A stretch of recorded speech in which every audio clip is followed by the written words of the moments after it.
Hello, ഇന്ന് ഞാനൊരു പുളിങ്കറിയുടെ recipe ആയിട്ടാണ് വന്നിട്ടുള്ളത്. പുളിങ്കറിക്ക് ഒരു ക്ഷാമമില്ലാത്തൊരു നാടാണ് പാലക്കാട്. പലതരം പുളിങ്കറികളുണ്ട്. പൾസസ് വെച്ചിട്ടുണ്ടാക്കുന്ന പുളിങ്കറികളുണ്ട്. ഒരുവിധം കഷ്ണങ്ങളെല്ലാം വെച്ചിട്ട് പുളിങ്കറി ഉണ്ടാക്കും.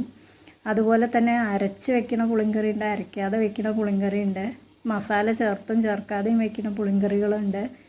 പിന്നെ കുറേ പേരൊക്കെ ചോദിച്ചിട്ടുണ്ടായിരുന്നു ഇതന്നെയല്ലേ സാമ്പാർ എന്ന്. ഇവിടെ സാമ്പാർ ഇതല്ല. സാമ്പാർ തേങ്ങയും മല്ലി മുളകും ഉലുവയും കായും ഒക്കെ വറുത്തരച്ച് വെക്കുന്നതാണ് ഞങ്ങൾക്ക് സാമ്പാർ.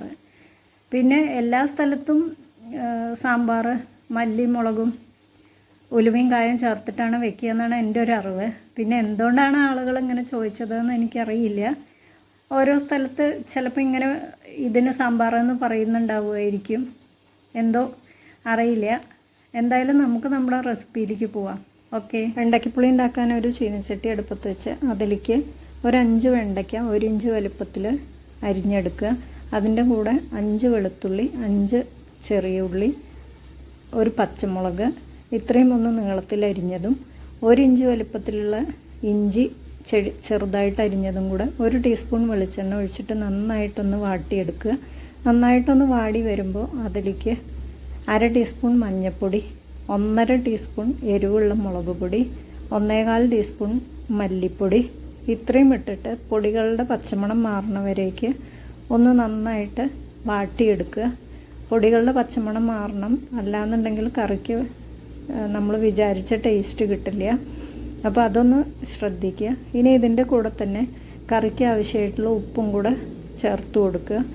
ഇതെല്ലാം ഒന്ന് നന്നായിട്ട് വാടി പച്ചമണമൊക്കെ മാറി വരുമ്പോൾ അതിലേക്ക് ഒരു മീഡിയം സൈസ് തക്കാളി സ്ക്വയർ പീസായിട്ട് കട്ട് ചെയ്തതും കൂടെ ചേർത്ത് ഒന്നുകൂടെ ഒന്ന് നന്നായിട്ട് ഇളക്കി യോജിപ്പിക്കുക. ഇതൊന്ന് നന്നായിട്ട് വാടി വരുമ്പോൾ അതിലേക്ക് ഒരു നെല്ലിക്ക വലിപ്പത്തിലുള്ള പുളി പിഴിഞ്ഞതും കൂടെ ചേർത്ത് കറിക്ക് ആവശ്യമായിട്ടുള്ള വെള്ളം കൂടെ ചേർത്തിട്ട് നന്നായിട്ട് വേവിച്ചെടുക്കുക. പുളിക്കും ഒരു വേവുണ്ട്, കഷ്ണങ്ങൾക്കൊരു ചെറിയ വേവുണ്ട്. എന്നാലും കഷ്ണങ്ങൾക്ക് വെണ്ടയ്ക്കൊന്നും ഒരുപാട് വേവില്ലാത്തതുകൊണ്ടാണ് നമ്മൾ പുളിയും കഷ്ണങ്ങളും കൂടെ ഒപ്പം ചേർക്കുന്നത്. പിന്നെ നമ്മൾ വെണ്ടയ്ക്കൊക്കെ ഒന്ന് വാട്ടിയെടുത്തതുമാണ്, അതുകൊണ്ടാണ് ഇങ്ങനെ ചേർക്കണത്.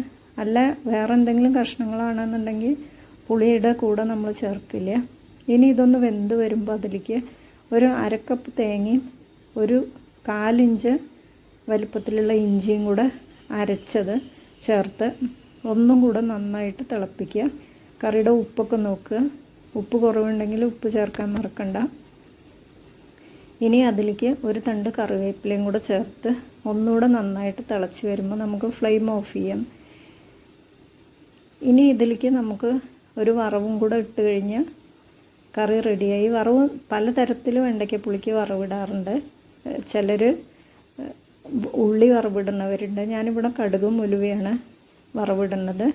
1 ടീസ്പൂൺ വെളിച്ചെണ്ണയിലേക്ക് 1/4 ടീസ്പൂൺ കടുകും 1/4 ടീസ്പൂൺ ഉലുവയും ഒരു വറ്റൽമുളകും കൂടെ ചേർത്തിട്ട് നന്നായിട്ട് പൊട്ടി വരുമ്പോൾ അത് കറിയിലേക്ക് ഒഴിച്ച് ഒന്ന് ഇളക്കുക. എന്നിട്ട് നമുക്ക് സെർവ് ചെയ്യാവുന്നതാണ്. അപ്പോൾ എല്ലാവരും ഈ റെസിപ്പി ഒന്ന് ട്രൈ ചെയ്ത് നോക്കൂ. ഇത് വെണ്ടയ്ക്ക പുളിയാണ്, പ്രത്യേകം പറയട്ടെ. ഓക്കെ.